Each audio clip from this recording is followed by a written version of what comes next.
آج کل کے حالات کے پیش نظر ایک فوارہ آپ ضرور ساتھ رکھیں. یہ فوارہ ہے، اس میں پانی بھرا ہوا ہے، آن لائن ہم نے اس کو منگایا تھا. اس کا فائدہ یہ ہے کہ آدمی اگر حرم میں بیٹھا ہوا ہے اور اس کا وضو ٹوٹ گیا، اب اگر آپ حرم سے باہر نکل کر واپس جانا چاہیں تو یہ ممکن ہی نہیں. پولیس والے جانے نہیں دیتے، بھیڑ اتنی ہے. اب وضو ٹوٹ گیا، جگہ بھی سنبھالنی ہے، نماز بھی پڑھنی ہے جماعت کے ساتھ اور وضو بھی کرنا، اب کیا کریں؟ تو آپ ایسا اپنے ہینڈ پرس کے اندر ساتھ میں ہر وقت پانی بھر کے رکھیں اور اس سے آپ وضو کر لیں. اس سے وضو کرنے کا طریقہ بہت آسان ہے. جیسے میرا کندھے کا رومال ہے، یہ چھوٹا سا جو نیپکن آتا ہے تھوڑا موٹے والا، وہ اپنے ساتھ ہر وقت رکھیں، اس کو گود میں بچھا لیں، ٹھیک، اور آستین چڑھائیں. اور اس سے وضو کرنے کا طریقہ یہ ہے کہ وضو میں سب سے پہلے کلی کی جاتی ہے، ہاتھ دھوئے جاتے ہیں، ٹھیک، اس کے بعد کلی کی جاتی ہے، ناک میں پانی ڈالا جاتا ہے. لیکن یہ فرض نہیں ہے، یہ اگر نہیں بھی ہوگا تو بھی وضو ہو جائے گا. سب سے پہلا فریضہ کیا ہے؟ چہرے کا دھونا، پیشانی کے بالوں سے ٹھوڑی کے نیچے تک، ایک کان کے لو سے دوسرے کان کے لو تک، یہ نمبر 1 فریضہ ہے. لہذا اس کا ادا کرنے کا طریقہ یہ ہے کہ آپ ایسے کریں.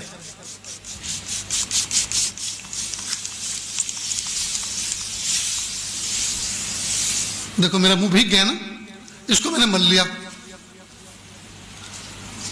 اور شریعت کا فقہ کا اصول یہ ہے، جس عضو کو دھونا ہے اگر اس میں سے 1-2 قطرہ پانی ٹپک گیا تو وہ دھلا ہوا سمجھا جائے گا. یہ تو قطرات تو ٹپک گئے تو چہرہ دھل گیا. اب ہاتھ دھونا ہے جی. دوسرا فریضہ انگلیوں سے لے کر کوہنی تک، کوہنی سمیت اپنا پورا ہاتھ دھونا، دونوں ہاتھ دھونا. تو اس کا طریقہ یہ ہے کہ آپ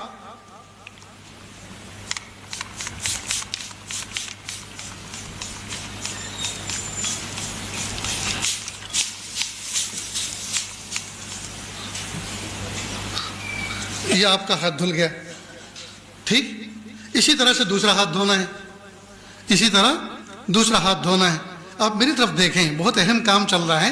دروازہ کھولنا تو آپ نے یہ بچپن سے دیکھتے آئے، کھولتے بھی ہیں اور بند بھی کرتے. تم بھی کھڑے ہو یار، جو نہیں دیکھنے کا ہے وہ دیکھتے ہو، جو دیکھنا ہے اس کو نہیں دیکھتے. تو دوسرا ہاتھ بھی ہو گیا، ٹھیک. یہ تو میں نے وقت کو بچانے کے لیے ایک ہاتھ کو صرف ایسے ہی بتا دیا، ایک ہاتھ ایسے، تو دوسرا بھی ایسے دھونا ہے. اس کے بعد پھر ہاتھ کو تر کیا دونوں اور سر کا مسح کر لیا.